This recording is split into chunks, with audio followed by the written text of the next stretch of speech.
Bienvenidos, buscadores de lo desconocido, a Figuras Oscuras. Hoy les traigo un video especial, una travesía aterradora a través de relatos que no solo les hará cuestionar la realidad, sino que les provocará escalofríos que recorrerán su columna vertebral. Preparémonos para adentrarnos en el misterioso mundo de las Top 10 historias reales de terror que te harán helar la sangre.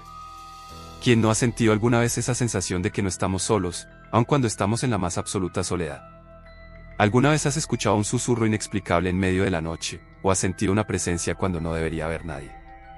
Estas historias están basadas en experiencias reales que han dejado una marca imborrable en aquellos que las han vivido. Imagina estar frente al espejo y ver una figura espectral detrás de ti, solo para voltearte y encontrar nada. Cada relato en este video ha sido elegido por su capacidad de transportarte ese límite entre lo natural y lo sobrenatural. Vamos a empezar con la 10ª historia, donde exploramos el enigma de una antigua mansión que ha sido escenario de fenómenos inexplicables durante décadas. Los propietarios han reportado ver sombras moviéndose en los pasillos y escuchar risas infantiles cuando la casa estaba completamente vacía. Los investigadores paranormales que visitaron el lugar captaron en sus equipos voces desgarradoras pidiendo ayuda, voces que no pertenecen a este mundo. Nuestra 9ª historia nos lleva a un tranquilo vecindario, donde una familia comenzó a experimentar sucesos perturbadores después de mudarse a su nuevo hogar. Los objetos se movían solos, las luces parpadeaban sin razón aparente y, lo más inquietante, un espíritu vengativo se manifestaba ante los miembros de la familia, haciendo imposible su permanencia en la casa. Lo que descubrirás sobre el pasado de ese lugar te dejará sin palabras. El 8º relato involucra un misterioso camino en medio del bosque, conocido por ser un punto caliente de actividad paranormal. Los caminantes han reportado avistamientos de figuras sin rostro que deambulan por la carretera, y algunos incluso han experimentado un tiempo perdido, donde horas enteras parecían desvanecerse en un instante. ¿Podrías atreverte a caminar por ese sendero solitario? Llegando al 7º lugar, encontramos la historia de un hospital abandonado. Un lugar donde el dolor y la muerte han dejado su huella permanente. Los valientes que se han atrevido a explorarlo han regresado con relatos de ecos de gritos y susurros que les helaban la sangre. Los videos grabados muestran orbes y figuras translúcidas que se movían por los pasillos. ¿Qué sucedió en ese hospital para causar tanto sufrimiento? La 6ª historia nos lleva a un tranquilo pueblo rural, donde una maldición ancestral acecha a sus habitantes. Una entidad maligna se manifiesta en los sueños de los aldeanos, llevándolos al borde de la locura. Aquellos que han intentado desafiarla han desaparecido sin dejar rastro, y sus historias se han convertido en leyendas de terror transmitidas de generación en generación. Y así continuamos descendiendo en este abismo de lo desconocido, donde cada historia te acercará un poco más al límite de tus miedos. Te aseguramos que estos relatos no solo son espeluznantes, sino que están cargados de detalles que harán que te cuestiones todo lo que creías saber sobre el mundo que te rodea. No olvides darle like, suscribirte y activar la campanita para no perderte ninguno de nuestros videos. La oscuridad está llena de secretos, y nosotros estamos aquí para desenterrarlos. Así que prepárate, apaga las luces, ajusta el volumen y acompáñanos en esta aterradora travesía por las Top 10 historias reales de terror que te harán helar la sangre. Si me permites, voy a contarte la historia de la niña del cementerio. Una de las historias más oscuras que me ha llegado al canal y más extrañas me la mandó Lázaro. Y él me cuenta que él y su papá tenían una relación muy bonita. Al día de hoy el papá de Lázaro ya no está. Lázaro es una persona que tiene 67 años. Es una persona ya que tiene sus añitos y su experiencia. Y lo que te voy a contar le pasó en su infancia y adolescencia, casi antes de la vida adulta. Resulta que Lázaro vivía justo enfrente de un cementerio. Y en estos lugares hay muchas leyendas. Pero Lázaro no fue un niño que, digamos, que creciera con miedos. Creció con advertencias. El papá de Lázaro, el señor Luciano, tenía una tradición ligeramente extraña, pero que tal vez estaba hecho con mucha conciencia. Él, los domingos por la tarde, justo antes del atardecer, tomaba a Lázaro, se lo sentaba en las piernas, se ponían justo frente a la ventana y veían el cementerio. Veían cómo le daba ahí la noche. El señor Luciano no contaba mucho, solo le decía a Lázaro: observa, observa. Avísame si ves a una niña. Cosa extraña. Dice Lázaro que durante mucho tiempo, y mucho tiempo dice, yo me acuerdo que fueron años, tal vez me estoy equivocando porque no tengo buenas nociones, estaba muy pequeño en ese entonces, pero recuerdo que fueron años que nunca vi nada. Y mi papá me decía, mira, ahí está, ¿la ves? Y yo le decía, no veo nada. Y me decía, ve, al lado de donde está la estatua del ángel, abajito. Se está escondiendo detrás de la lápida esa la que está caída. Nada, oye, está justo en la entrada, ¿puedes verla? No. Pero pasando los años, narrador, llegó un momento en el que pareciera que me sugestioné, pero no fue así. Y comencé a verla, comencé a ver a la niña. Era una niña que llevaba una bata blanca, cabello negro. Mi papá nunca me la había descrito. Yo comencé a verla y de hecho la vi un día que no estaba mi papá. Yo vengo llegando de clases, voy caminando justo al lado de la ventana y escucho algo que me hace voltear y veo que la niña está justo en la entrada del cementerio, voltea a la casa y está levantando la manita como llamando mi atención. No me dio miedo, se me hizo raro y lo único que pensé fue, es la niña que dice mi papá. Y yo seguía haciendo mis cosas. Mi papá me había dicho, nunca dejes que esa niña te guíe. Tú, si te la topas, la tienes que sacar de ahí. Haz que te siga, pero nunca la sigas a ella. Yo no entendía a qué se refería papá, porque con él, durante años, pues nunca prosiguió nada más que darme esa advertencia y ponerme en sus piernas y ponerme a ver el cementerio. Y de hecho, pues esto es importante porque como fueron muchos años, o sea, no te quedes con la idea de que, y la vi, entonces eso cambió mi vida. No pasó eso. Al día siguiente fue un día normal y así siguieron los días. Se me olvidó decirle a mi papá.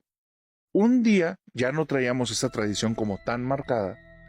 Me dice, ven, acompáñame, quiero ver por la ventana. Y yo le dije así instantáneo, la niña del cementerio. Me dijo, qué bueno que te acuerdas. Y le dije, sí, es que ya la vi. Y me dice, ¿dónde la viste? Pero se notaba que él estaba como que un poco tenso. Le dije, aquí desde la ventana. Muy bien. ¿Y pasó algo? Sí, como que me habló. Y mi papá se puso pálido, se hinca enfrente de mí, me agarra de los hombros y me dice, Lázaro, nunca vayas, y yo ya me le adelanté y le dije, sí, nunca vayas a seguir a la niña, papá, yo tengo que hacer que ella me siga a mí. No dejo que ella me vaya a guiar, yo la debo de guiar a ella. Sí te entiendo, no entiendo por qué, pero sí te entiendo. Le dice, apréndete mis palabras, y de preferencia, y ahora te lo digo, no entres al cementerio cuando no tengas nada que hacer ahí. Dice el narrador, lo que te voy a decir ocurre tiempo después, pero esto no sé si es ciencia cierta, es a lo que se refería mi papá. Esta ciudad en la que viví durante muchos años, ahora de adulto yo ya no vivo ahí, pero era una ciudad fría, muy, muy, muy fría. Estamos hablando que nevaba en varias ocasiones al año y no era típico. De hecho, ahí el verano era muy corto. No quiero dar más datos porque son situaciones un poquito escabrosas las que voy a decir. Cuando yo tengo ya cierta edad, estamos hablando de que unos 11, 12 o 13 años, empiezo a interesarme por el periódico local. Mi papá lo compraba todos los días, siempre terminaba en la mesa al lado de su taza de café, y cuando él lo dejaba de leer yo lo tomaba. Y empiezo a darme cuenta que en la parte de obituarios comienzan a aparecer ciertos días de la semana nombres de hombres. El resto de la semana hombres y mujeres, pero esos días de la semana hombres.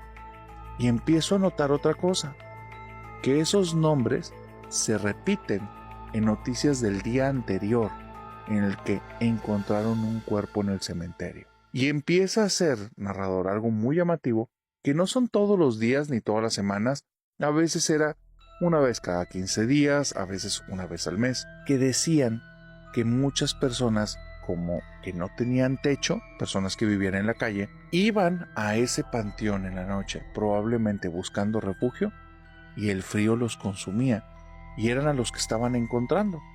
Entonces las noticias del periódico empiezo a ver que se repiten y empiezo a atar cabos. Las personas que viven en la calle, por las noches van al cementerio, se encuentran a la niña, los pierde dentro del cementerio y ya no pueden salir. Y entonces mueren congelados. Me quedo con esa teoría mucho tiempo. Me voy de la ciudad, regreso a la ciudad y cuando regreso ya no vivimos en la casa del cementerio. Y un día, otra vez, que nada tenía que ver, le digo a mi papá, papá, la niña del cementerio, la que hablábamos hace años, ya no vivimos cerca de ahí, ya no hay por qué hablar de ella. Papá, ella era la que congelaba a los hombres en la noche. Y me acuerdo que mi papá nada más se puso pálido, se puso el dedo en la boca como diciendo cállate y me dijo, no hables de eso, hijo, nada más acuérdate que nunca dejes que ella te guíe no la sigas, tú la tienes que sacar de ahí, tú la tienes que guiar a ella. Dice el narrador, ya pasaron muchos años, me fui de la ciudad, hice mi vida afuera. Mi papá falleció hace mucho tiempo, pero al día de hoy sigo creyendo que en ese lugar donde encuentran cuerpos cada vez que hace heladas, es esta niña la que los pierde adentro. ¿Tú crees que tenga alguna relación esta aparición de la niña y los cuerpos en el cementerio? ¿Ustedes saben por qué dicen que los amarres siempre terminan mal? ¿No? Entonces deberías de escuchar esta historia. Esta historia que te voy a contar a mí me dejó pasmado. Es el exorcismo de un amarre, así como lo escuchas. Resulta que hay un sacerdote que hace varias entrevistas en internet y habló acerca de un caso muy peculiar. Habla que en una ocasión una señora llegó pidiendo casi clemencia, suplicándole al sacerdote que por favor la ayudara a hacer un exorcismo o a hacer una liberación. El sacerdote no entendía de qué le estaba hablando y le pidió a la señora que se explicara. Ella, la señora Cassandra, comenzó a hablarle acerca de un pasado muy oscuro, un error que había cometido antes, algo que nunca había confesado y que tal vez no es necesario que lo dijera. Ella le comenta que hace unos días, y escucha esto porque está tremendo, había ido con una amiga al mercado a comprar unas flores. Cuando entró al mercado, notó que una señora ya mayor se le quedaba viendo. Y su mirada al principio fue graciosa, después fue incómoda y al final fue molesta.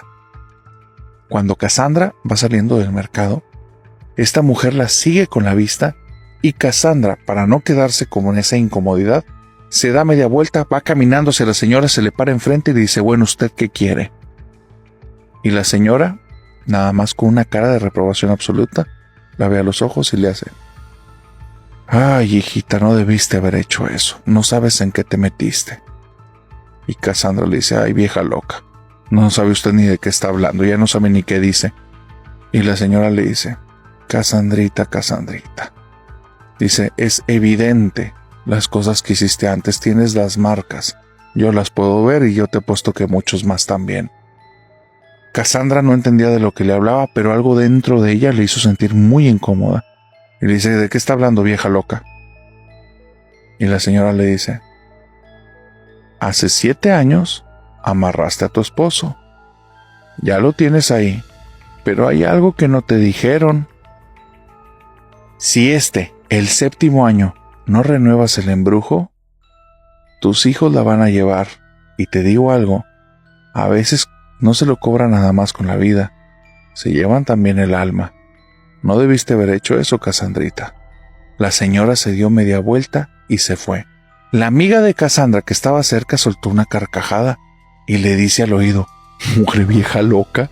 Dice, órale, ¿por qué no la meten a un manicomio a esta? Cassandra estaba pálida, sintió que se le secó la boca.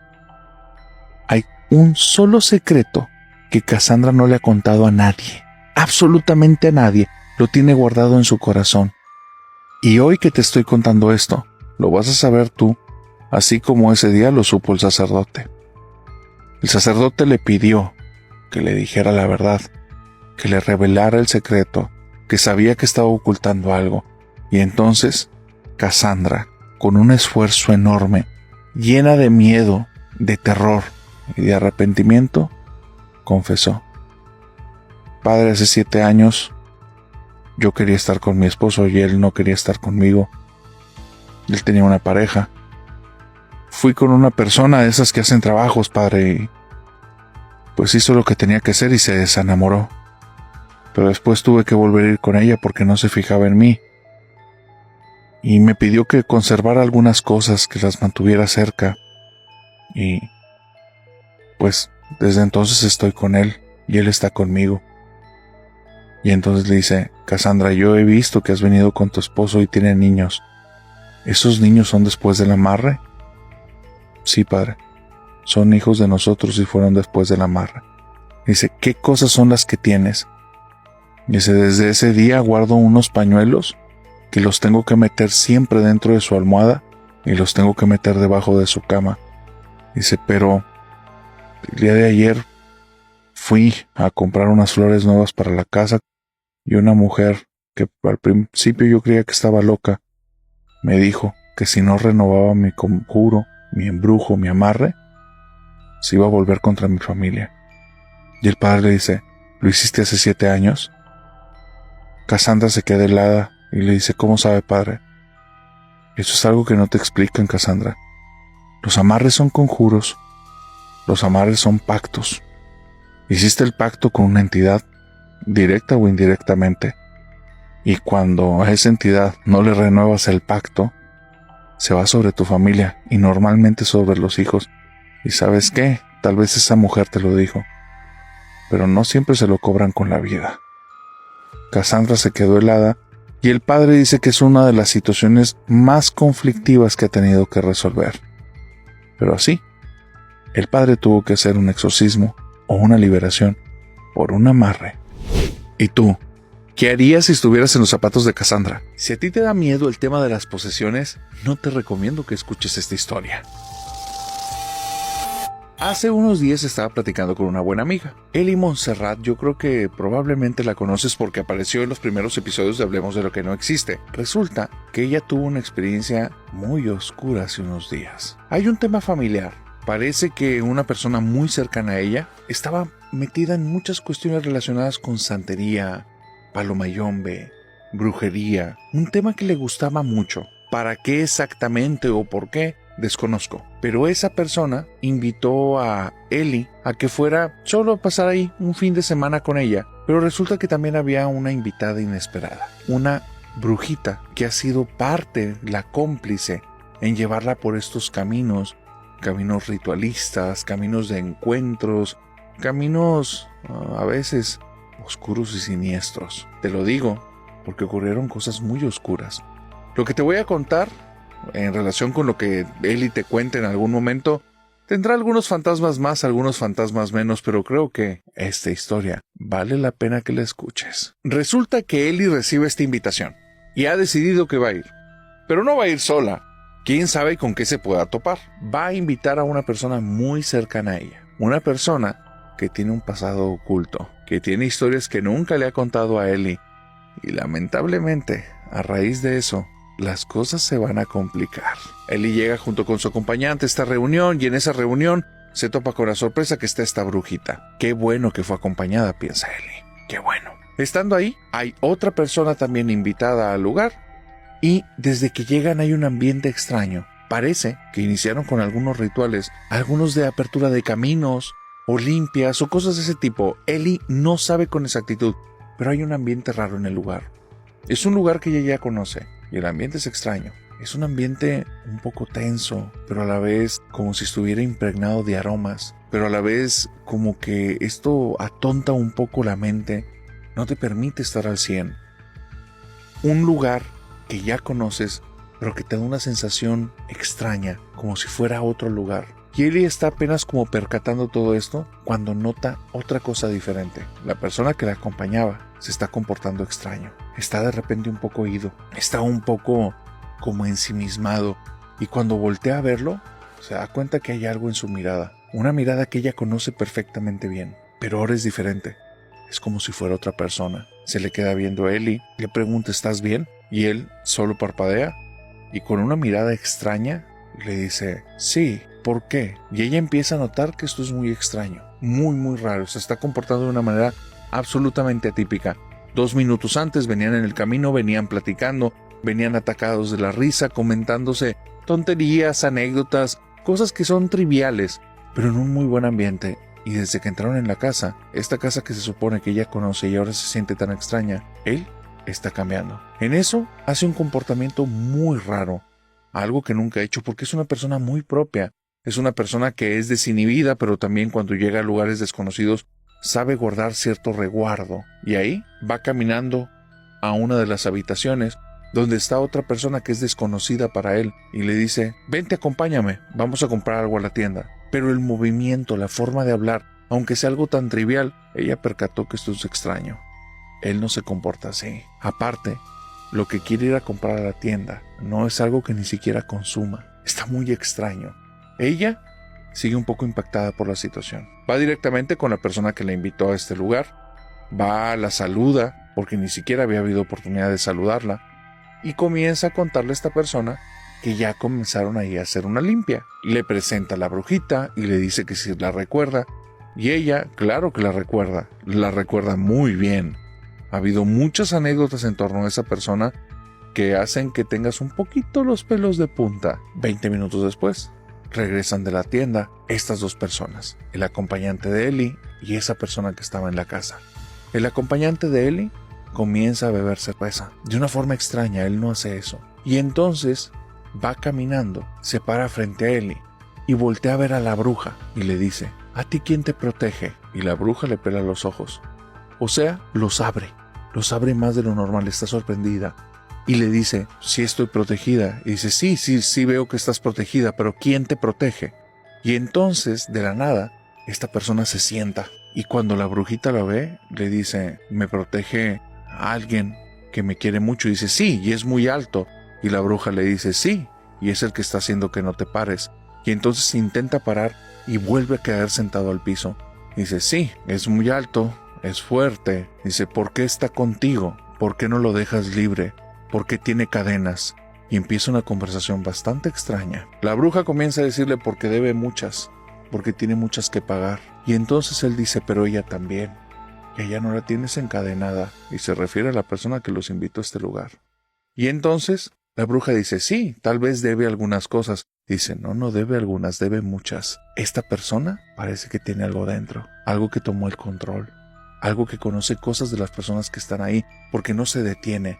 Llega otra invitada y entonces voltea y dice: ella también debe cosas y sabe perfectamente de lo que estoy hablando. Y entonces Eli no sabe qué hacer, está agitada, está asustada. Voltea la persona que la llevó, pero su mirada es totalmente distinta, el comportamiento es raro. Está sentada en el piso y parece que no se puede parar. Y entonces la persona le dice: ¿quieres conocer a mi guardián? Y él sonríe como si esto fuera un juego y le dice: sí quiero conocerlo. Entonces ella levanta las manos y le dice: te voy a permitir que lo veas. Se las acerca a los ojos y donde le pone las manos en el rostro, esta persona comienza a gritar y a llorar. Y empieza a decir: es mucho dolor, es mucho dolor, es mucho dolor. Y entonces ella le quita las manos y dice: pudiste verlo. Y él no puede parar de llorar y no puede parar de gritar. Y entonces empieza a repetir una y otra vez: el pecado de los padres es el pecado de los hijos, el pecado de los padres lo tienen los hijos, el pecado de los padres lo tienen los hijos. Y señala a la persona que llegó: tú sabes a qué me refiero, tú debes muchas y no son tuyas, pero las debes. Y entonces voltea con la otra: ¿y tú sí sabes y sí las debes tú. Entonces empiezan a hacer ahí unos trabajos y de un momento a otro regresa a la normalidad. El ambiente, por un momento, deja de ser este infierno, porque se sentía imposible de respirar. Se sentía como si el lugar se hubiera comprimido todo, como si hubiera sido absolutamente oscuro, como si esta persona, lo que estaba dentro de ella, tuviera una presencia tan grande que nada más cupiera en esa habitación. Y el hecho de que estuvieras ahí fuera algo muy infortunado para ti, porque hacía que te apretaras contra las paredes, no importa en qué parte de la habitación realmente estabas.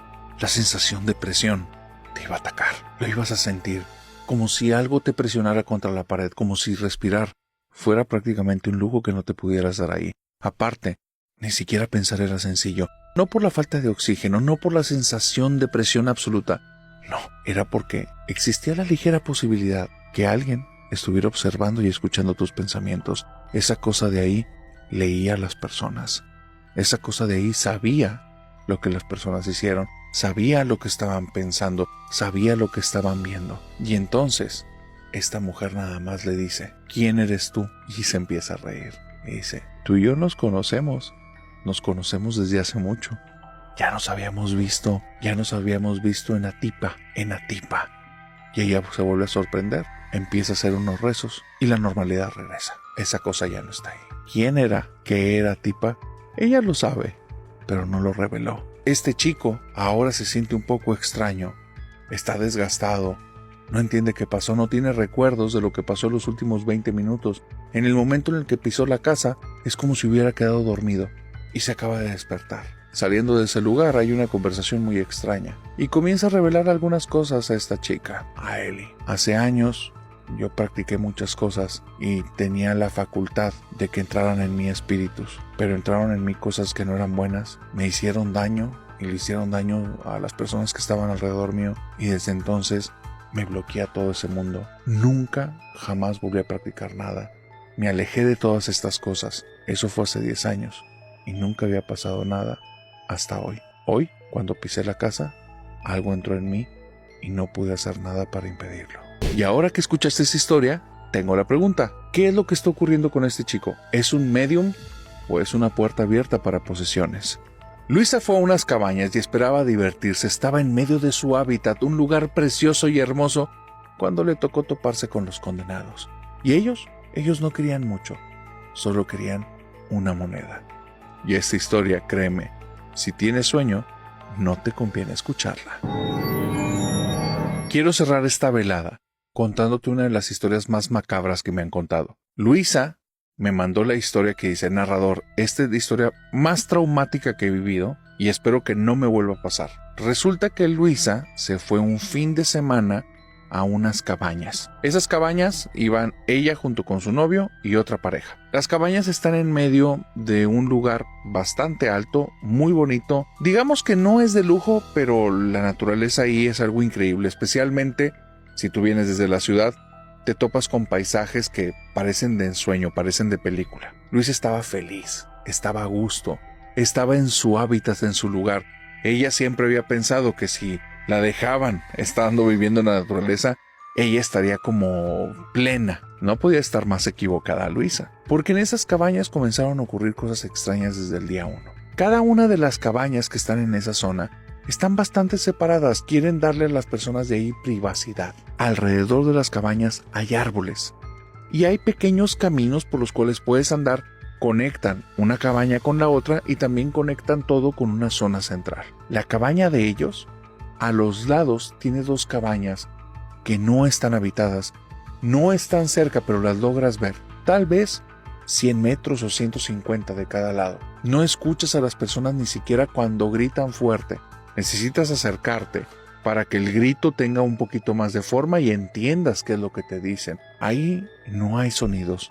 El lugar parece totalmente deshabitado. En las noches, un guardabosques solo pasa a la cabaña y les dice que por favor, que una vez que apaguen las luces de la zona central, mejor queden adentro de la cabaña y ya no salgan, de preferencia, ya no le abran la puerta a nadie. A Luisa se le hace súper extraño el comentario. Le hace sentir incómoda. ¿Cómo que no le abre la puerta a nadie? O sea, ¿por qué me tengo que meter a mi cabaña? ¿Qué peligros estoy corriendo de los cuales no sé? Luisa es una chica de ciudad. Probablemente tú ya pensaste como que qué boba.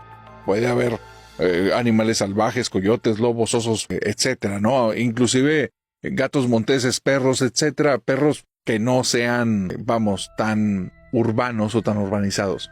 El punto es que no se refería a eso. Luisa, cuando fue, le preguntó: oye, ¿de qué me estás hablando? O sea, ¿qué peligros hay aquí de los que deba de tener como conciencia?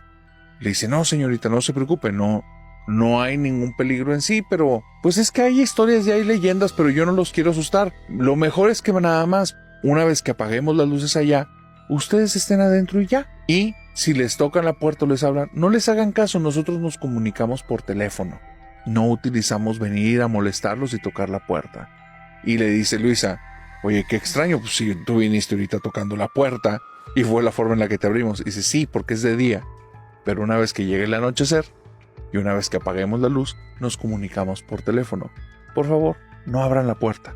Y este hombre, como si tuviera algo de prisa, se despide rápido y se va. Luisa se queda atorada con las palabras en la garganta, está sumamente incómoda. En lugar de hacerla sentir tranquila, ahora le hizo sentir 1000 veces peor. El novio está muerto de la risa, porque le dice: te está jugando una broma. O sea, ¿tú crees que las personas todas son correctas a los lugares a los que van y te van a dar una advertencia? Es para jugarte una broma. Al rato alguno de ellos te va a venir a tocar la puerta y va a salir que es una broma de mal gusto, es todo. Dice: pero no, si nos tocan la puerta que se frieguen, no les vamos a abrir a nadie. Y comienza a avanzar la tarde. Llega la noche y se apagan las luces de la zona central. Luisa está súper incómoda. No es muy creyente de estos temas de leyendas, cuentos extraños. Ella siente que está en peligro y es todo. No sabe de qué. Y es muy raro, Porque existe esta duda que si los portales son abrir las puertas a algo o si es atraer algo. Y se cree que las entidades que son del tipo invisibles, puede ser que las atraigas, que algo esté en el ambiente, que algo estás tú externando verbal, mental o emocionalmente que se vuelve atractivo para ellos, como si fuera una luz en medio de la oscuridad. Porque Luisa, conforme más avanza la noche, más miedo tiene, está más alerta, escucha ruidos que ni siquiera están ahí, está tan agudizado su oído, que no soporta el masticar de las personas mientras cenan. Está totalmente distraída, no puede tener ninguna conversación y está al borde del colapso porque no deja de pensar que puede estar en un peligro y siente miedo atroz. No quiere ir al baño, no quiere asomarse por las ventanas, siente que lo observan, siente que si se llega a tapar algo se va a acostar al lado de ella. No, algo horrible, estar ahí es un espanto. Así es que le pide a su novio que por favor no la deje. Se quedan en el piso de abajo de la cabaña, están los dos en un sillón, viendo justamente hacia la puerta. Es una puerta de madera muy bonita, no se ve nada hacia afuera, y estando ahí, de repente de un momento a otro, escucha algo clarísimo, algo que ella conoce y algo que le hace enojar al instante, un ronquido. El novio está absolutamente dormido y él estaba abrazándola. Nada más dejó caer los brazos y comenzó a roncar. Un minuto antes estaban platicando. Y ahora, pero como si fuera una piedra. Y Luisa le mete un pequeño codazo y él nada más abre los ojos, se acomoda del otro lado y se vuelve a quedar dormido. Ella está molesta, está enojada.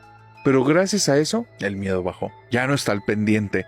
Ya no la están observando, ya no están las sensaciones de que alguien se va a sentar, a acostar, que hay ojos por aquí y por allá. Ya no hay nada de eso, Está nada más molesta, dirige su enojo hacia esa persona. Por eso le cae como balde de agua fría cuando a las 3 de la mañana le tocan 3 veces la puerta en la cabaña. Se queda helada y está viendo ahí hacia la puerta y vuelven a tocarle. Luisa tiene un miedo terrible, comienza a moverle la pierna al novio. Le dice: despiértate, nos están tocando. Y entonces el novio nada más se estira y se vuelve a dormir. No le hace caso, está totalmente dormido. Vuelven a tocarle la puerta. Cada vez que el novio como que despierta un poco, no hay ningún ruido y apenas comienza a roncar, hasta que llega un momento, después de unas 20 veces que le están tocando la puerta, que ella dice: ya déjenme en paz, ya sé que es una broma, ya el guardabosques nos advirtió y no voy a abrir la puerta. Y una voz de una mujer mayor es la que le contesta del otro lado. Y eso es algo que no te voy a desear nunca a ti ni a nadie. Estar en medio de la nada, en temperaturas casi bajo cero, donde sabes que estás en un lugar vacío, que te advirtieron que no abras la puerta, y escuchar a una ancianita que te dice: una moneda para los condenados, por favor. Es algo que no te deseo ni a ti ni a nadie. Luisa no podía creer lo que estaba escuchando y le volvió a decir: ¿qué? Y la mujer volvió a decirle: una moneda para los condenados, por favor. Luisa no traía dinero, no traía nada. Eso no era una broma. Sonaba muy extraño. Nada más le dijo: no tengo nada, váyase de aquí. Y la mujer le contestó: en la bolsa hay monedas. Una moneda para los condenados, por favor. Luisa siente el corazón que le está latiendo rapidísimo. Eso es muy raro, porque si te late tan rápido el corazón deberías de sentir calor. Ella siente frío, un frío que le está helando las manos, que le está helando el cuerpo completo. No siente ni siquiera fuerzas para caminar. Es como si estuviera ya en medio de un sueño, porque ya no se siente ni siquiera ella. Se está despersonalizando por el nivel de miedo que siente. Y la mujer le vuelve a decir: por favor, Luisa, una moneda para los condenados. Luisa da la espalda, comienza a caminar hacia donde tiene la bolsa. Donde abre la bolsa, es como si esta mujer hubiera puesto algo ahí, porque hay 3 monedas de plata grande. Ella no traía esas monedas, ella no traía nada de eso ahí.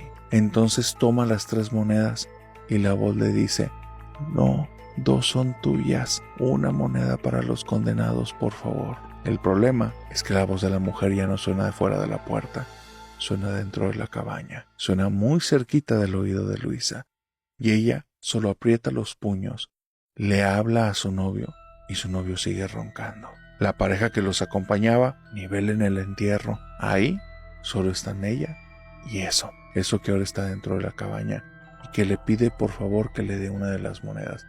Luisa toma la moneda, está a punto de voltear cuando ve por el rabillo del ojo que hay alguien detrás de ella. Está volteando y está ahí paradita, una persona chaparrita, y entonces solo voltea, estira la mano, comienza a moverla hacia esa cosa y siente como una mano helada, pero fría como el miedo, fría como la muerte. La toma de los dedos, le separa la moneda y de repente silencio absoluto. La habitación está muchísimo más helada que segundos atrás. Cuando abre los ojos, no hay nadie ahí y solo escucha detrás de la puerta: gracias. Luisa regresa a la bolsa, tiene 2 monedas de plata y al día de hoy las conserva. Sabe que algún día alguien más le va a tocar la puerta y le va a pedir una moneda para los condenados. Y ahora te pregunto, ¿conservarías las monedas o qué harías con ellas? Te tengo un reto. Esta es una historia que ni siquiera la editora pudo terminar. Así es que si logras terminarla, avísame en los comentarios. Te he hablado de las víctimas del podcast, pero ese no es el único fenómeno del que hablamos o que ocurre en el momento en el que formas parte de la familia nocturna. Hay, digamos, otros 2 fenómenos que tenemos bien ubicados. El primero es que por alguna extraña razón dejan las historias de terror de darte tanto miedo. Y es entonces cuando te das cuenta que esos miedos que tenías ya los puedes afrontar, ya puedes enfrentarlos, ya puedes confrontarlos, puedes hacerles frente. Pero hay otro fenómeno y es el que te quiero hablar en esta historia. A veces ocurre que por estar siguiendo este podcast y comenzar a hacer maratones, tu mente en algún momento recuerda algo que tenía olvidado. Algo que tenías ahí, en tu infancia, en tu adolescencia, inclusive algo que pasó hace días, semanas o un par de meses. Pero algo que tu mente lo ocultó tan bien y lo encerró también, tal vez para protegerte de eso, porque tal vez no sabías cómo lidiar con ese recuerdo, con esa situación. Sin embargo, ocurre este fenómeno. Y al estar escuchando el podcast y empezar a hacer maratones y comenzar a ver los comentarios de las personas y responder, es como si estimularas a tu cerebro a que pueda hacer frente a cosas que en algún momento viviste y no recuerdas. En el caso de Gloria, estamos hablando de algo así. Gloria conoció este canal por TikTok. De TikTok se vino a YouTube. En YouTube comenzó a escuchar las fogatas de historias hace más o menos como 3 o 4 meses. Y le gustó mucho. Pero llegó un momento en el que ella ya había visto las fogatas y le faltaba más.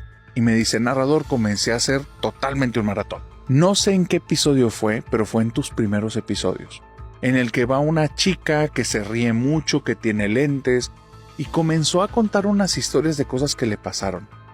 Y hubo una historia que contó narrador, que cuando le estaba escuchando, casi se me zafa la mandíbula porque tenía la boca abierta. Ella contó algo de que estaba en su habitación y que vio una sombra que se parecía a su mamá y...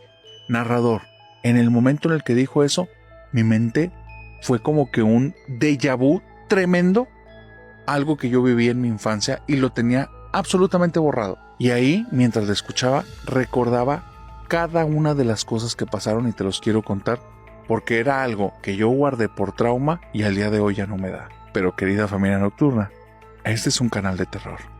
Así es que, lo que estoy a punto de contarte es una de las historias más aterradoras que para Gloria es una superación. Para ti, tal vez, va a ser el inicio de un trauma. Resulta que Gloria, cuando tenía escasos 6 o 7 años, un día se fue a dormir. Ella vive con una familia que es muy peculiar. Mamá y papá son sumamente estrictos, pero cuando te digo estrictos, es estrictos tipo militar. Mamá habla y dice algo, es una orden y tú la acatas. No se cuestiona, no se pregunta. A mamá se le habla de usted y nunca se le habla por su nombre. Es una falta de respeto que inclusive merece una bofetada. Papá, por otro lado, nunca le levanta la mano a esta chica Gloria. Pero papá hace unas miradas que te ponen frío. Toma unas posturas que te hacen sentir sumamente amenazada. Y papá, siendo un tipo alto, muy fornido porque es una persona que hace mucho ejercicio y que por su tipo de trabajo es una persona que se impone, y aquí pareciera que Gloria en ocasiones pareciera más el enemigo que la hija, la hace sentir como algo muy pequeñito, algo sin fuerza, algo sin valor y lo peor, algo indefenso. Eso hace que Gloria tenga cierta forma de actuar. Eso en aquel tiempo.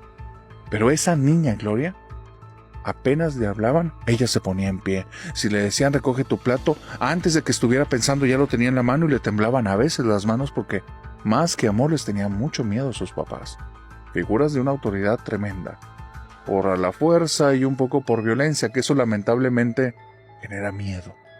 Y en esa casa, en la casa de Gloria, se respiraba el miedo todo el tiempo.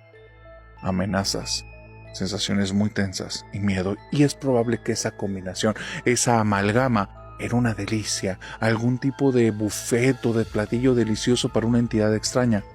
Porque una noche, esta entidad fue a visitar a Gloria, a la persona que probablemente emocionalmente era la más débil de todos.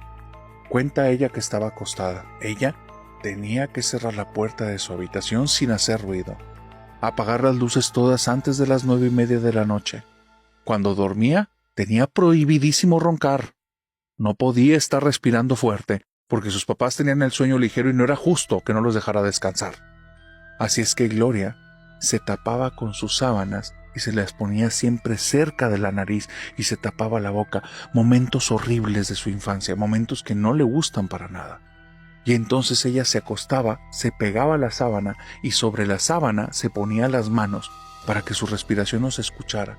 Una sensación de sofocación tremenda le invadía y con esa sensación de sofocación se iba a dormir. Era su compañera todas las noches y estaba ahí en la cama tapándose la nariz, tapándose la boca, con la puerta cerrada, luces apagadas, un cuarto que estaba pulcro, un cuarto que no tenía una cosa fuera de su lugar, porque ay de ella si movía una cosa. Parecía más bien una habitación trampa que su habitación. Con una cosa fuera de su lugar eran santos regaños, que no terminaba Gloria nunca. Así es que ahí está, Gloria, en esa pequeña y hermosa prisión en la que he estado viviendo desde hace tiempo, acostada en su cama en total claustrofobia, viviendo con esa ansiedad y a punto de dormir, cuando entonces, lentamente, comienza a abrirse la puerta de la habitación. Cuando se abre la puerta ya no se atreve a decir nada y entonces ve, moviendo los ojos sin mover el cuerpo. No vaya a ser que sea una vigilancia nocturna de papá y de mamá y ella no se atreve a moverse porque no vaya a ser que en estas revisiones nocturnas estén vigilando que ella haya roto la regla de estar despierta después de las 10. Así es que Gloria simplemente mueve los ojos y nota ahí, en la entrada, la silueta de mamá y le dice: párate y ven. Gloria reconoce la voz al instante, así es que se pone de pie de la cama casi en automático, empieza a caminar hacia esta sombra pero nota algo extraño. Los cabellos del lado derecho no corresponden a los de mamá. Mamá tiene un cabello que se ve como un poco enchinado y siempre la forma de su cabeza es como un poco redonda. Eso sucede con esta silueta de su lado izquierdo, pero en el lado derecho no. En el lado derecho se ven cabellos lisos y se están ondeando como si les diera aire. Es un movimiento que nunca he visto con mamá. Entonces se detiene, se talla los ojos y le dice: te estoy ordenando, Gloria, ven conmigo ya. Y entonces Gloria contiene la respiración, se deja de tallar los ojos, dice: sí, mamá. Comienza a avanzar y se vuelve a detener. Nota algo raro. La mano derecha de esa sombra es ligeramente diferente a la mano derecha de mamá. La mano izquierda de mamá es clarísima. Aunque es una sombra y no tiene detalle, es clara, eso es su mano. Pero la derecha tiene uñas largas. Mamá se deja las uñas cortas, ella no soporta la suciedad debajo de las uñas. Y esta cosa tiene las uñas largas y se ven un poquito más como delgados los dedos. Y entonces dice: mamá, tu mano está rara. Y la voz, cuando escucha eso, cierra su puño derecho, como queriendo esconder los dedos, y entonces vuelve a decir: no digas nada, te estoy ordenando. Pero en ese instante la voz se deforma y entonces suena como: te estoy ordenando. Y entonces Gloria, cuando escucha eso, dice: voy a prender la luz, mamá. Y esta cosa empieza como a distorsionarse enfrente de ella, como si por un momento sus ojos no vieran exactamente lo que está ahí enfrente y vieran otra cosa. Se distorsiona la imagen y le dice: no, ven, Gloria, es una orden. Y empieza la voz a distorsionarse toda. La imagen empieza a distorsionarse más y entonces Gloria comienza a caminar hacia la luz, está a punto de prenderla y de esa voz, de esa sombra, surgen como muchas voces a la vez, voces distorsionadas como si sonaran por un aparato electrónico y le dicen: ¡no! Y cuando esté diciendo no, Gloria enciende la luz y no hay nada ahí. Acto seguido, unos pasos marcados vienen por el pasillo. Su mamá, parada ahí. ¿Qué escándalo estás haciendo? Y entonces Gloria, mamá, pero vi. La mamá se acerca, una bofetada. Te me largas a dormir ya y no vuelvas a hacer ruidos. Tu papá y yo tenemos que trabajar. No seas tan insolente y tan inconsciente. Se voltea, apaga la luz, cierra la puerta. Y Gloria en la cama, junto con su mente, deciden que esa noche lo que ahí había sucedido nunca pasó. Hasta que hizo maratón con nosotros. Y ahora, te felicito, Gloria, pudiste enfrentar tus miedos.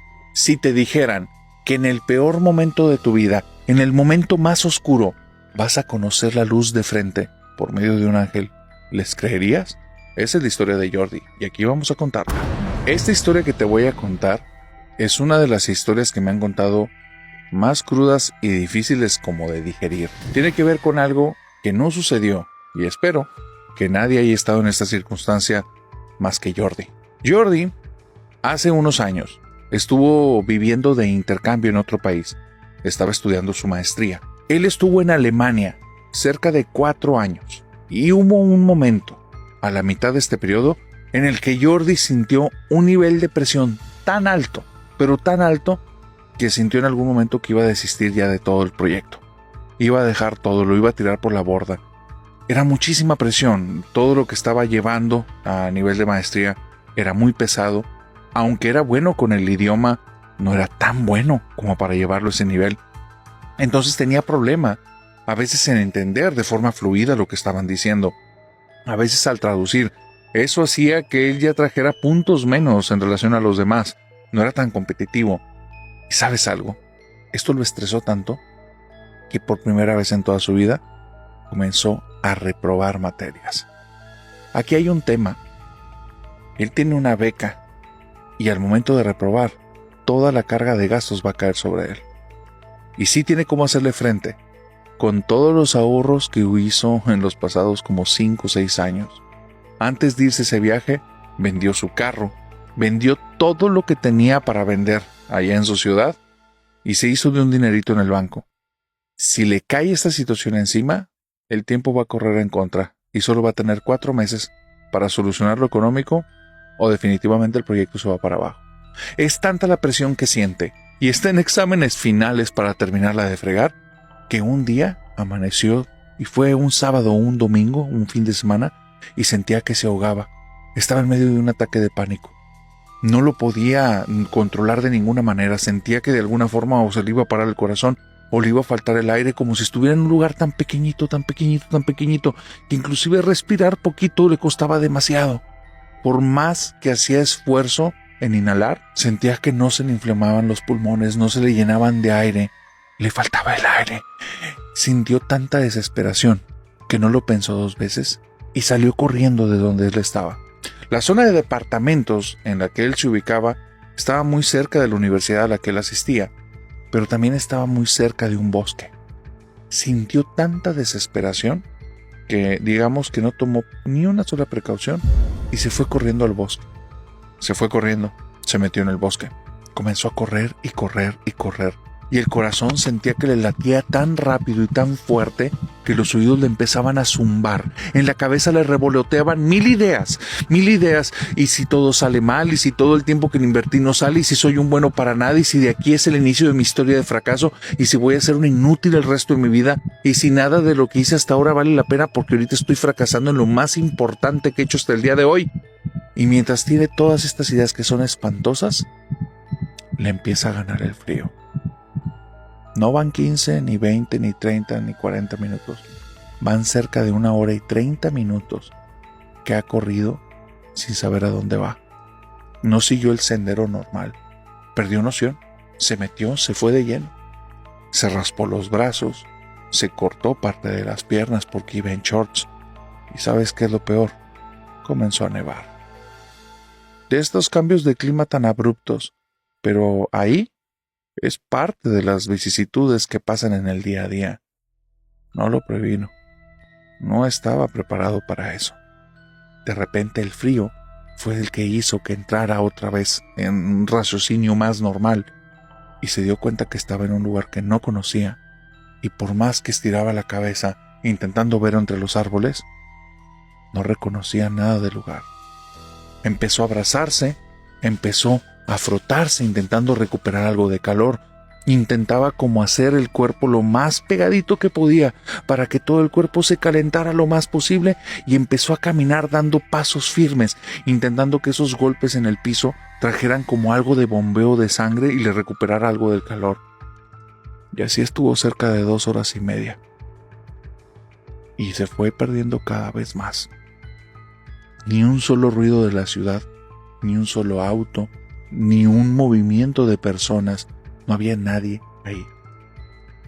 20 minutos después empezó a oscurecer, porque estaba en estas fechas en las que se oscurece bastante más temprano. La noche es bastante más larga. Y el problema es que si él pasaba la noche ahí, la posibilidad de sobrevivir era 0. Empezó a tener un miedo atroz. Se iba a morir. Su cabeza se lo empezó a decir a grito: te vas a morir, aquí se acabó, aquí se acabó. Y empezó a pensar, empezó a recordar todas las personas que estaban allá del otro lado, y nunca van a saber qué te pasó. Y nadie se va a enterar dónde está tu cuerpo. Y puras ideas horribles cruzaron por su cabeza. En medio de la desesperación empezó a llorar, pero ya ni siquiera tenía para las lágrimas, pero se sentía abatido totalmente. Y seguía caminando, pero ya la nevadita, que no era demasiada, tenía su nivel de viento que ya le costaba trabajo avanzar. Comenzó a sentir que el calor del cuerpo empezó a bajar poco a poco, empezó a sentir mareado, empezó a sentirse de repente muy torpe en sus movimientos, y él sabía que estaba cerca del final. Y entonces, de la nada, escuchó un silbido. El silbido atrajo su atención. ¿Podía ser un animal salvaje y eso significaba adelantar todo el final? O tal vez era una persona. Así es que comenzó a gritar: ¡ayuda! ¡ayuda! Gritar en lo que podía gritar, con las fuerzas que le quedaban. Nadie le respondió, pero como ya estaba oscuro, logró ver que en dirección a donde estaba ese silbido había un movimiento de luces. Una ligera esperanza. Comenzó a caminar para allá. Empezó a ir lo más rápido que podía, que no era rápido. Estaba muy torpe ya, estaba muy afectado por el frío. Muy probablemente no le quedaba mucho tiempo antes de la hipotermia. Y de repente, frente a él, sin sentido, se abre un claro en el que hay unas piedras alrededor, una fogata al centro, y hay un sujeto que está sentado con una manta y nada más le señala para que se siente en uno de los lugares. Jordi, cuando ve eso, quiere empezar a decir todo. Quiere empezar a decirle gracias y empezar a decirle que tiene mucho frío, que siente que se va a morir, y no le salen ya las palabras. La boca la tiene seca. Todo se le atora en la garganta. Y este hombre solo se para y su manta se la quita, se la pone alrededor de él y lo abraza. Jordi pierde la conciencia. Tiene nada más pequeños atisbos que ocurren ahí como en pequeños momentos. Este hombre le está dando de comer una comida deliciosa. Él siente que está comiendo una combinación entre zanahoria, con algún tipo de líquido espeso como de estofado, algo de papa y tubérculos. No distingue exactamente, pero es algo increíble. Le está recuperando como la fuerza y se vuelve a quedar profundamente dormido. Acto seguido, abre los ojos. Es de día. No tiene ninguna manta. Está en medio de la nada. Y cuando se levanta, camina apenas 10-12 pasos cuando escucha movimiento.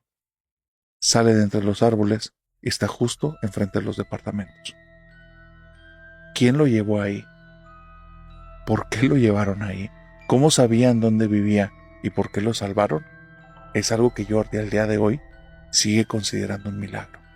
Lo único que recuerda es ese sujeto, un sujeto delgado, de cabello como con ligeras luces doradas, cabello un poco quebradizo, y que continuamente parecía como si estuviera gripado, como si estuviera olfateando continuamente el lugar.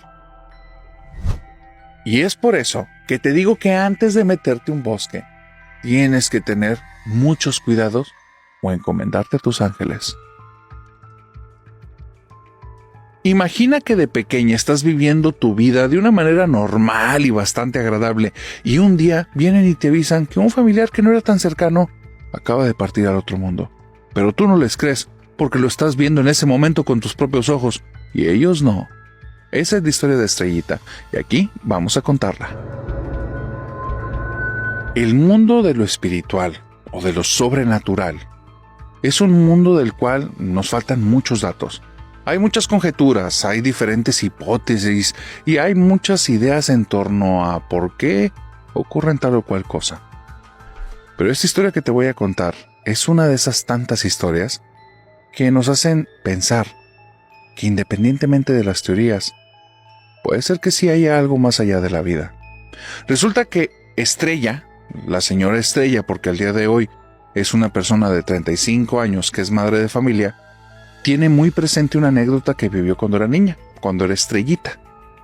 Cuando ella era Estrellita y tenía alrededor de 5 años, vivió su único encuentro paranormal que ha tenido en su vida. Y fue algo tan bonito que la marcó para que al día de hoy sepa que del otro lado hay alguien más esperándola. Resulta que había una tía abuela que ya estaba muy grande en ese entonces, no sé exactamente qué edad tiene, pero era una persona que ella apenas la vio un par de veces en su vida. Siempre estaba malita, delicada de salud, y justamente la abuela de Estrellita, la sobrina de esta tía abuela, era la persona que le estaba cuidando.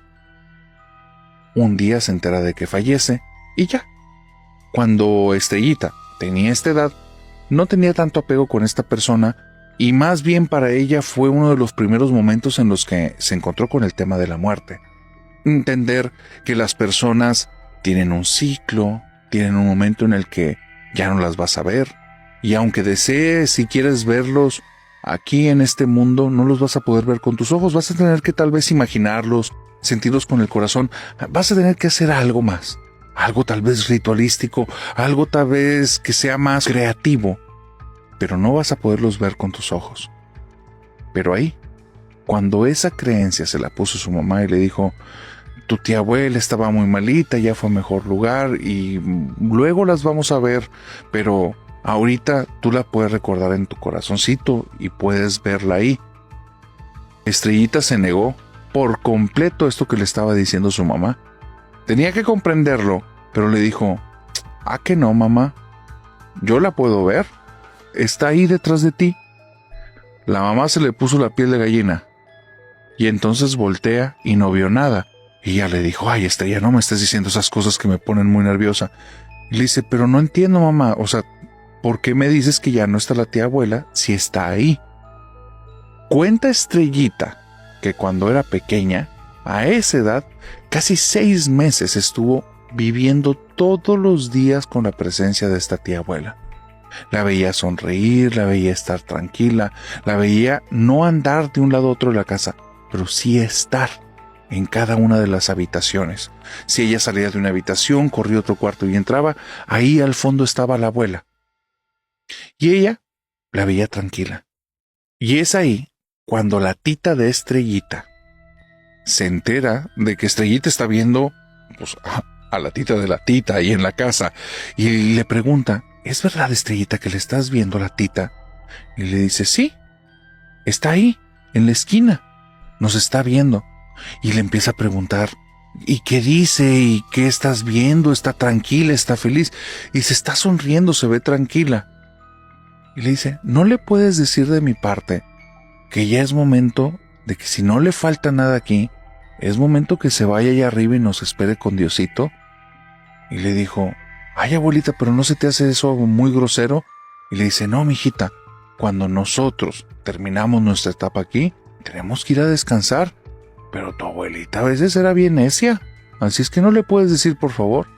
Y Estrellita se fue caminando a la esquina de la habitación y dice, yo recuerdo perfectamente, narrador, que mi tía abuela nada más agachó la cabeza para verme, yo volteé para arriba y le dije, pues ya escuchaste a tita, dice que te vayas y nos esperes allá, así es que adiós. Dice, y yo vi, narrador, como frente a mis ojos, sonrió casi dando una carcajada y se empezó a desvanecer. Nunca la volvió a ver y nunca desde ese entonces he vuelto a ver otro fantasma, pero sé que allá, en donde esté Diosito, me va a estar esperando ella, Tita y mi mamá.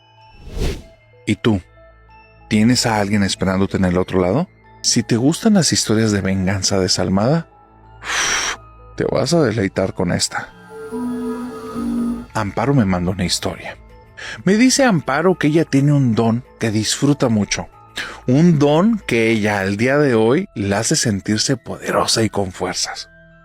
Dice Amparo que ojalá que aquellos que la conozcan después de escuchar esta historia sepan con quién están tratando y tengan cuidado.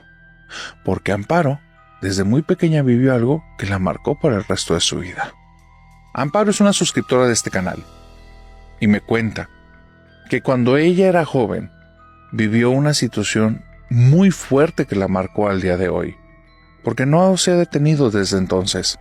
Amparo tenía cerca de unos 16, 17 años y estaba profundamente enamorada de un desconocido. Eran otros años. Amparo al día de hoy es una persona mayor y vivió en unos ayeres en una familia que la retenía mucho dentro de su casa. Y aparte ella tenía cierto problema para controlar sus emociones, lo dice de manera abierta. Había un sujeto que pasaba todos los días cerca de entre 3 y 4 de la tarde, todos los días pasaba en traje con una maleta justo enfrente de su casa. Amparo se sentía que estaba encerrada, que no tenía amigos, y lo veía pasar una y otra vez. Después de un año, estaba profundamente enamorada de él. No sabía su nombre. Era el tipo del traje gris. Ese sujeto que pasaba ahí frente a la casa. Con esos ojitos tan lindos, con esa sonrisa que hacía que Amparo en las noches hasta comenzara a sentir mariposas en su estómago. Al día siguiente, estaba ahí, media hora antes frente a la ventana, esperando a ver si el tipo del traje gris volteaba en algún momento hacia la casa. Y Amparo se quedaba con toda la esperanza que algún día se cruzaran las miradas y él se diera cuenta de lo mucho que ella lo quería, lo amaba y lo deseaba. Porque Amparo tenía muchas emociones hacia esa persona y comenzaba a tener tantas y tantas y tantas fantasías en su mente. Se veía como pareja, se veía con hijos, se veía con él haciendo todo un futuro, caminando en plazas, inclusive lo veía ahí, adentro de esa casa, acompañándola todo el día en el cuarto, como si este sujeto no tuviera vida ni nada que hacer, pero es que ella, en esa edad y entre las circunstancias que vivía, tenía muy limitado su campo de cosas que pensar, lo integraba en sus cosas del día a día. Te digo esto para que entiendas el nivel de profundidad de sus emociones. Le hizo una raíz tan profunda que prácticamente ella lo visualizaba en todos los aspectos de su vida, hasta el más pequeño e insignificante. Este sujeto ni siquiera volteaba la casa. Muy probablemente estaba cruzando de punto A a punto B de la ciudad y era un punto transitorio y no tenía tiempo de estar volteando, se veía con prisa, pero Amparo no se dio cuenta. ¿Sabes de qué se dio cuenta, lamentablemente? Se dio cuenta que un día venía acompañando a la hermana de Amparo y venía acompañándola tomándola de la mano. Amparo sintió que el corazón se le fue al piso. Sintió una rabia, una cólera, unas ganas de hacerles daño. Y vio lo peor del caso, como este maldito desgraciado, este embustero y traicionero, este hombre de poca monta sin palabra, se despedía de un beso en la mejilla de su hermana. No estaba con Amparo, no estaba teniendo la familia que él le había prometido en su fantasía, no estaba con ella en esos momentos profundos e íntimos que ella había soñado y deseado. Le estaba traicionando. Entonces se fue a su habitación y empezó a imaginar una y otra vez la misma escena.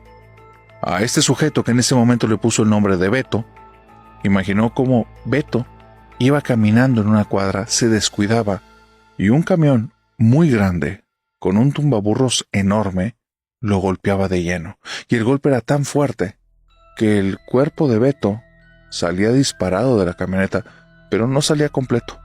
le faltaba de aquí para arriba. Y ella se reía y se divertía, y era como si tuviera control de una película, porque apenas terminaba esa escena, la regresaba y le volvía a poner un play para volver a ver todo eso, cómo iba caminando distraído y entonces pasaba un camión, lo golpeaba de lleno, el cuerpo salía, caía al piso y le faltaba esta parte donde estaban esos ojos tan lindos, esa sonrisa tan agraciada. Esos cachetitos que ella alguna vez imaginó que los agarraba ya no estaban ahí. Era lo mínimo que se merecía ese desgraciado. A la semana siguiente, su hermana estaba muerta en llanto, quebradísima, no paraba de llorar. ¿Y Amparo? Amparo lo celebraba. Se ponía a reír, casi se ponía a cantar y a danzar en la casa, no enfrente de su hermana, en su soledad en su habitación. ¿Sabes por qué? Porque se enteró de un detalle. Un camión atropelló al sujeto del traje gris, a Beto, el nombre que ella le puso porque nunca le interesó conocer el real. ¿Sabes qué es lo peor? El cuerpo le faltaba una parte. Amparo nada más les dijo: díganle a la policía que busquen en el tumbaburros. Ahí debe de estar. ¿Sabes algo? Sí estaba ahí. Dice Amparo que desde ese entonces, cada vez que desea algo con demasiadas fuerzas, sea bueno o sea malo, ocurre, pero que especialmente siente que tiene un don para desear la muerte de las personas. Escuchamos, pero no juzgamos. Sin embargo, ¿qué harías tú con el don de Amparo? Te prohíbo que escuches esta historia si pretendes dormir. Aurelia resulta que es fanática del canal desde hace un par de años, por lo cual me siento honrado. Ella me cuenta y me dice: narrador, te quiero decir la verdad. Yo soy santera desde hace ya más de una década. Vivo ahora en otro país, y a como he podido he traído mi tradición al día de hoy y la sigo viviendo a mi manera. Yo sé y conozco del mundo espiritual. Yo sé y conozco acerca de los muertos. Por eso descubrí que tengo una afición por escuchar tu podcast y algunos otros de terror, porque me gusta cómo narran las cosas. Pero también tengo muy claro, o lo tenía, que así no son las cosas en el mundo de los muertos, que así no son las cosas con los espíritus. Esto así era hasta hace algunos meses. Hace un mes más o menos, comencé a sugestionarme. Yo creo que era un poco mi soledad, un poco el ritmo de vida y de trabajo, las exigencias, y de cierta manera, como yo llevo un empleo normal y una vida normal, no es que me dedique todo el tiempo a la santería, simplemente es mi creencia, es mi fe. Pues empecé a sugestionarme y empecé a sentir como si hubiera algo en casa. Hablé con un par de amigas que también forman parte de la religión, y entonces vinimos a la casa y empezamos a hacer, digamos, para que me entiendas, una limpieza. Protegimos cada centímetro de la casa, cada habitación, cada umbral de puerta, cada umbral de ventana, el patio delantero y trasero de la casa. Todo en ese lugar se limpió y se protegió. Y me empecé a sentir a gusto por un tiempo, porque después, cerca de 1, 2 o 3 semanas después de esas limpias y de esa protección del lugar, comencé a tener una sensación muy fuerte. Alguien o algunas personas o algunas cosas estaban fuera de la casa. Cuando yo entraba, cerraba las puertas y comenzaba a escucharte, empezaban a acercarse, y era una sensación desagradable, abrumadora. Ya había visto muertos, ya había tratado con espíritus. Nunca se había sentido nada así. Era desagradable. Yo sabía que estaba protegida, pero yo creía que mis protecciones eran más fuertes, porque un día, mientras te estaba escuchando, comencé a sentir cómo mi habitación empezó a tener diferentes presencias. No me lo estoy inventando, narrador. Ahí entró algo, o entraron algunas cosas. Empecé a sentirme ya incómoda. A donde iba en esta casa sentía que me seguían. Yo sé que no hay personas que me deseen mala fe, y no era ningún muerto que me hubieran montado. Me estaban siguiendo. Algo de mi ser los estaba atrayendo. Hasta que llegó el momento en el que ya no pude bajar al sótano de la casa. Sentía que algo muy oscuro estaba ahí. Y en serio, yo no soy una persona cobarde, y estos no son temas que a mí me den miedo. Tenía pavor. No sabía cómo enfrentarlo. No sabía qué hacer.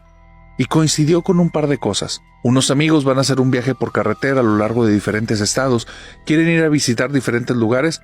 Y yo me apunto. Me voy a salir de casa, no voy a estar tanto tiempo sola aquí, me voy a ir con ellos y santo remedio. Ellos tenían una van, y en la van, en la parte trasera, habían adecuado una cama muy grande para que fuéramos haciendo relevo. Habíamos decidido que no íbamos a gastar nada del presupuesto porque era muy limitado en cuestiones como hoteles y estancias. La camioneta iba a ser el lugar en el que íbamos a estar y durante la noche íbamos a estar haciendo relevos. Yo fui la primera persona que durmió en la camioneta. Narrador, antes de que te cuente qué fue lo que pasó en esa camioneta cuando me fui a dormir, tienes que saber algo de mí. Yo manejo sueños lúcidos. Los manejo desde hace décadas. Me fue gustando al principio y después de eso fui desarrollando habilidad. He llegado a convivir con mi mamá por medio de los sueños. Mi mamá tiene más de una década de haber fallecido. Y ahí está, joven, con sus ojos vivos, con su sonrisa que a mí me llenaba de vida, sin enfermedad alguna. Otra vez, como yo la recuerdo, bella, hermosa, y me recibe. Ella me extiende los brazos, me recibe, me invita a que vaya a abrazarla y me dice, ahí viene. Y esa cosa, narrador, en mis sueños me invade, como una sombra que viene desde fuera, una sombra oscura, algo que se posiciona ahí en el sueño. Y aunque cambio los lugares, aunque cambio las personas, esa sombra permanece. ¿Y sabes qué es lo peor? No puedo despertar. Es como si me manipulara, es como si fuera fuerte. Por eso realmente en la casa ya no me sentía a gusto. Ni siquiera durmiendo estaba sola, ni siquiera durmiendo estaba segura. Yo esperaba que en este viaje, todas estas sugestiones, porque eso debían de ser, ¿no? Esas sugestiones desaparecieran. Así es que fui la primera en irme a dormir en la camioneta. Me acosté en la parte de atrás. Cerré los ojos y al instante sentí como esa cosa llegó. Yo estaba en un sueño lúcido, pero estaba en un lugar oscuro. Estaba tal vez en el sótano de la casa con las luces apagadas, en ese lugar que sentía que ya había algo ahí morándolo. De ahí me fui a un cementerio. ¿Y sabes qué era lo desagradable? Había algo que estaba purgando una tumba, y me aventaba la tierra, y la tierra me golpeaba el cuerpo. Y yo sé que la tierra de panteón no es buena, menos para que te des un baño en ella, pero no pude hacer nada. Era como si hubiera perdido mi habilidad de sueños lúcidos. Y es entonces, cuando cambio de locación, estoy dentro de la van y ahí está una sombra. Abro los ojos porque tengo muchísimo miedo. Y narrador, justo al borde de la cama, está ahí. Un rostro que quiere parecer al de un humano, pero no lo es. Y entonces se empieza a reírse como loco y lleva su dedo índice a la boca y se tapa la boca y nada más me dice, shh, no hagas ruido. Narrador, es la imagen más horrible de mi vida porque no me puedo mover. Aunque estoy de lado y puedo mover mis ojos hacia arriba y hacia abajo, la imagen de esa cosa es desagradable como no te puedes imaginar. Tiene una piel verdosa, en la parte de arriba de la cabeza tiene apenas 3 o 4 cabellos muy gruesos y se empieza a mover como reptando, como si fuera una mezcla entre una serpiente o algún tipo de lagartija, algo espantoso. No quiero ver detalles del cuerpo. Cierro los ojos, los aprieto y entonces se me pega y me dice al oído, no hagas ruido. Me da un miedo, narrador, que no te puedo decir. Quiero gritar, quiero llorar, quiero hacer algo, pero no me puedo mover. Y esa cosa me abraza. La sensación de la piel era como abrazar una lija, algo rasposo, áspero y lo peor, frío como si tocaras un metal. Horrible, horrible, y no podía hacer nada. No sé cuánto tiempo pasó. Sentí que la luz me pegó en la cara. Abrí los ojos y esa cosa no estaba ahí. Y entonces con mis amigos no quise alterarlos.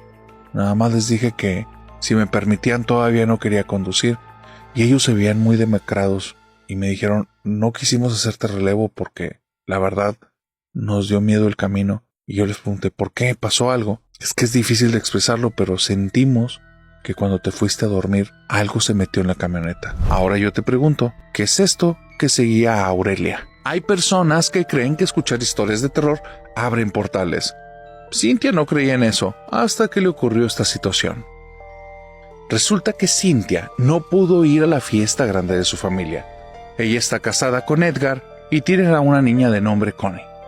Connie enfermó, parecía que podía tener algún tipo de varicela, y eso hizo que se disculpara con el resto de la familia. Hay más sobrinos, hay personas también de la tercera edad. Decidieron mejor quedarse en casa. Era ponerla en riesgo a ella y a los otros familiares. Aparte, la niña no iba a estar cómoda. Así es que decidieron hacer una cena simple, porque Connie realmente no soportaba mucho tiempo estando sentada. Estaba muy incómoda. Decidieron hacer una noche de películas. Connie estaba feliz, se distraía. Viendo la televisión, su mente viajaba y todos estaban a gusto. Se sentía tan fastidiada, tan incómoda, que no quería estar sola mucho tiempo. Y les pidió tanto a Edgar como a su mamá que por favor se quedaran en su habitación y durmieran ahí toda la noche.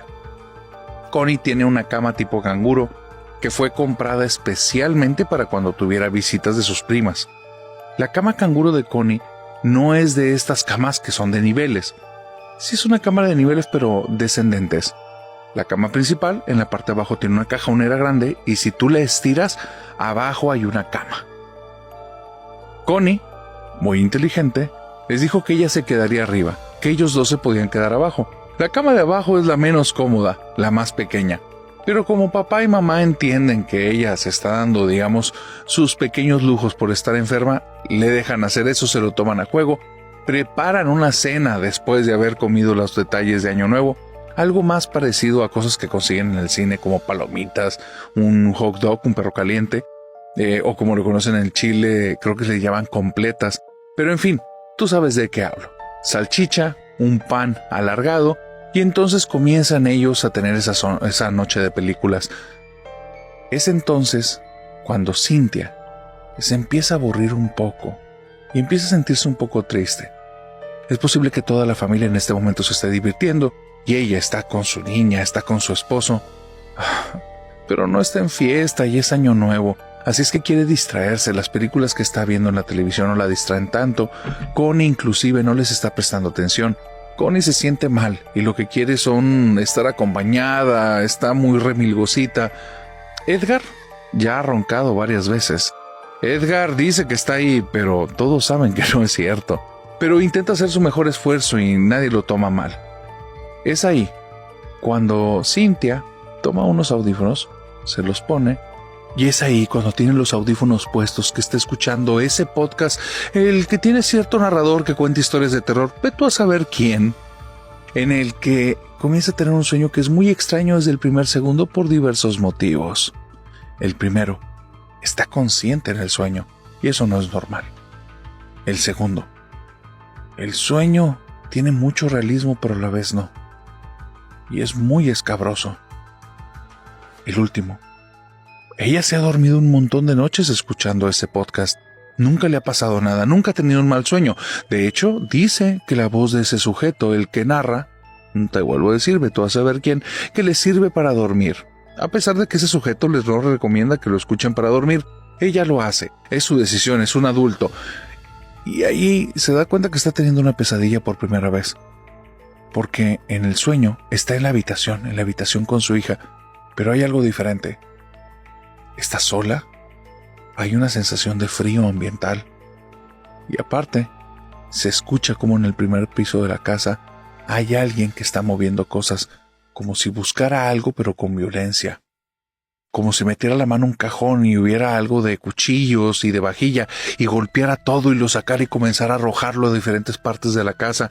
Y comienza a escuchar cómo los pasos se aceleran de un punto a otro, después escucha maderas, el sonido que identifica que probablemente viene desde sus sillas, ese comedor que compró con tanto esmero, ese comedor que quiso desde el inicio, escucha cómo se empieza a resquebrajar y como si alguien pudiera agarrar las sillas y partirlas o golpearlas contra la pared y escucha que todo empieza a tener estruendos y comienza a haber muchos sonidos desagradables, sonidos relacionados con violencia.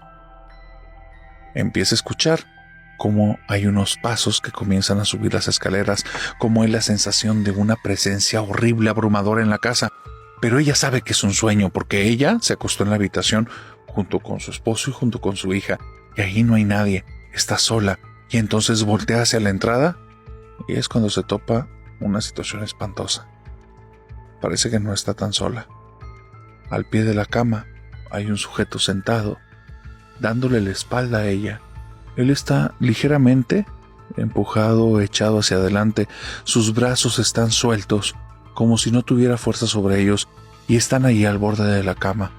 Es una sombra oscura, es una sombra que aunque entra la luz en la habitación, no resplandece, pero le da una sensación como si estuviera joven, como si no fuera alguien tan grande, como algo muy joven.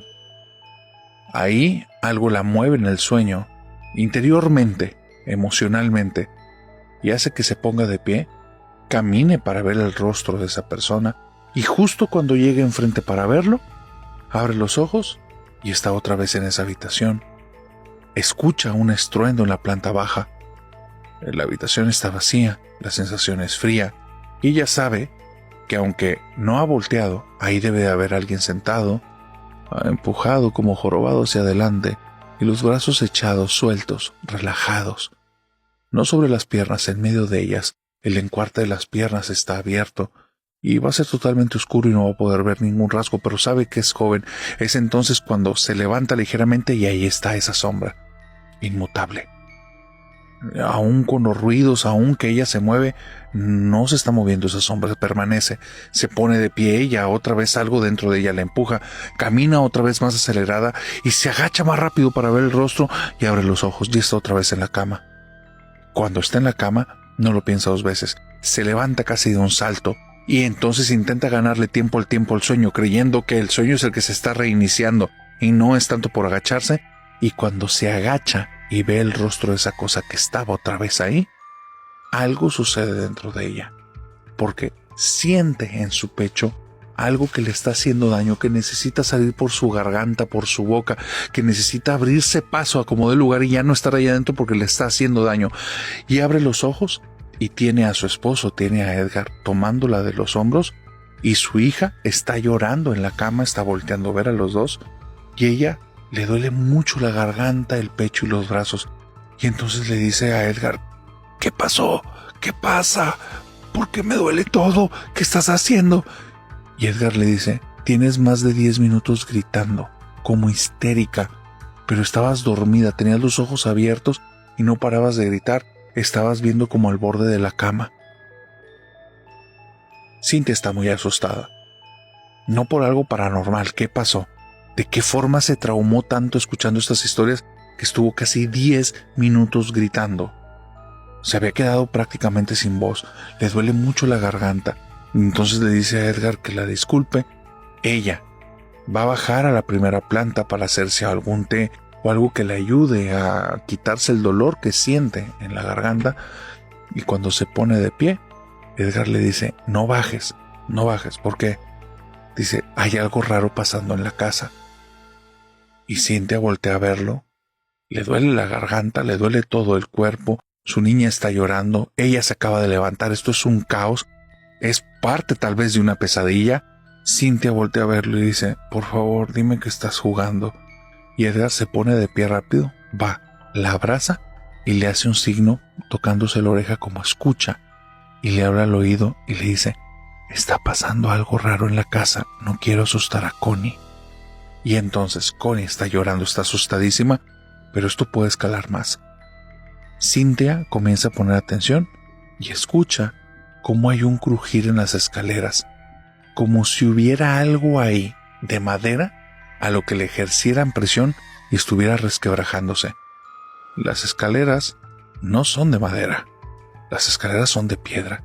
Ese sonido no hace sentido que venga de ahí.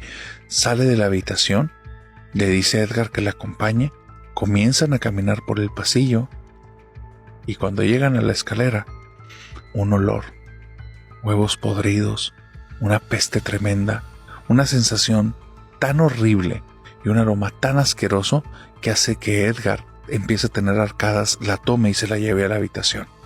Se encerraron los tres ahí, Connie, Edgar y Cynthia. Permanecieron ahí toda la noche en vela porque ya no pudieron dormir. Y adentro de la casa se escuchaba a alguien que estaba como arrastrando cadenas, primero en el segundo piso, llegaba al fondo del pasillo del segundo piso y después comenzaba a sonar en el primero, desde la puerta de la entrada hasta que empezaba a subir las escaleras. ¿Qué es lo que los visitó de la noche? No sé, pero yo creo que probablemente venía del infierno. La pregunta sigue en pie. ¿Crees que escuchar historias de terror abre portales? Y así llegamos al final de este escalofriante recorrido por las top 10 historias reales de terror que te harán helar la sangre. Espero que hayas disfrutado de estas historias tanto como nosotros disfrutamos investigarlas y compartirlas contigo. Sabemos que hay muchas más historias allá afuera, esperando ser contadas y escuchadas. Si te gustó este video, no olvides darle like y suscribirte a nuestro canal, Figuras Oscuras, para más contenido aterrador y misterioso. Activa la campanita para que no te pierdas ninguno de nuestros próximos videos. También nos encantaría saber tu opinión y conocer tus propias experiencias paranormales. Así que déjanos un comentario con tu historia o cuéntanos cuál de estas historias te puso los pelos de punta. Recuerda que la oscuridad siempre tiene secretos ocultos y nosotros estamos aquí para desenterrarlos. Gracias por acompañarnos en esta travesía y hasta la próxima, cuando volvamos a adentrarnos juntos en el mundo de lo desconocido.